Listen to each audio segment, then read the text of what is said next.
Welcome to the channel, I'm Amedio602, and I just bought the M27Q gaming monitor from Gigabyte, and I'd like to share what I think of this monitor after using it for a couple of weeks. The first thing I want to mention is that this video is not sponsored in any way by any of these products. I'm just sharing with you things that I've found that work for me. And the M27Q definitely puts in some work.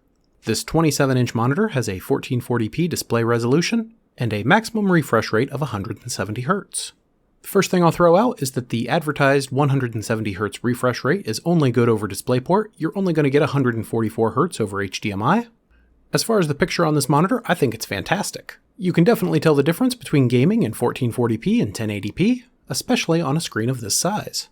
This monitor also has a feature that isn't advertised very often, and that is the ability to display only on 24 inches of the screen. That means if you're trying to hit higher refresh rates in 1080p, you won't have to deal with the stretched DPI.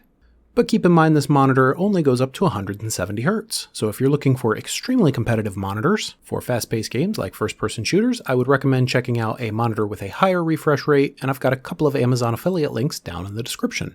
Of course, I also have Amazon affiliate links to the M27Q monitor and the monitor arm that I use. For this monitor, I would highly recommend using some sort of a desk or wall-mountable arm because the monitor stand that comes with the M27Q is not very good. It's basic and it'll get you basic height and tilt adjustments, but it just doesn't feature anything like rotation of the screen or swivel.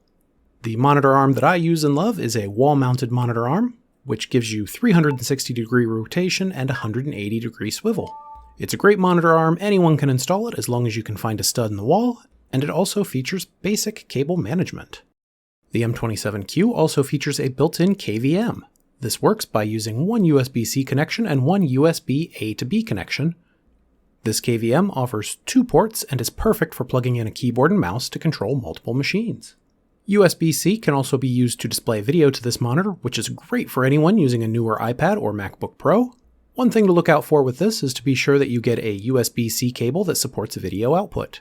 The first USB-C cable I tried didn't work, but the second USB-C cable worked great, displayed the video from our MacBook Pro, and I've got an Amazon link to that down below as well. If you connect to the monitor via USB, you also have access to the Gigabyte control software for this monitor. This software is called Sidekick, and it lets you change several monitor settings as long as you're connected over USB. Speaking of monitor settings, this monitor has quite a few different settings that you can control. About 80% of those are available in the Sidekick software. Unfortunately, Sidekick does not let you control some of the other game assist settings. In addition to the integrated KVM, one other unique feature of this monitor is the picture-in-picture or picture-by-picture capability. You can choose from 2 different display sources and you can display the pictures side by side or one inside the other. I'm not sure exactly how it's implemented, but one other really cool feature about this monitor is the super resolution feature. You can use that it looks like it just increases the sharpness of the display, but it's something I've found to come in pretty handy. This monitor also features 3 different user profiles, so you can have different sets of settings for different games. My 3 least favorite things about this monitor, number 1 is the stand.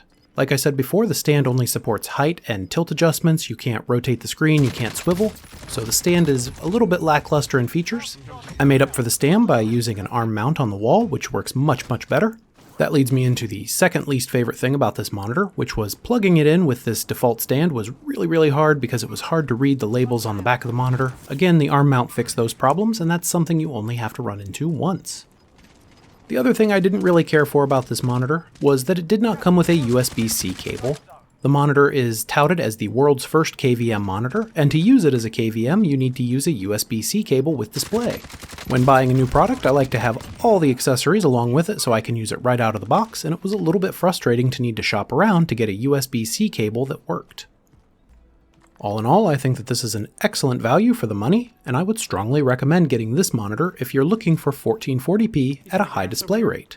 What do you think of the Gigabyte M27Q? Let me know in the comments down below. Don't forget to like the video if it's helped you out at all, and subscribe to the channel if you'd like to see more videos like this in the future. And as always, thank you very much for watching.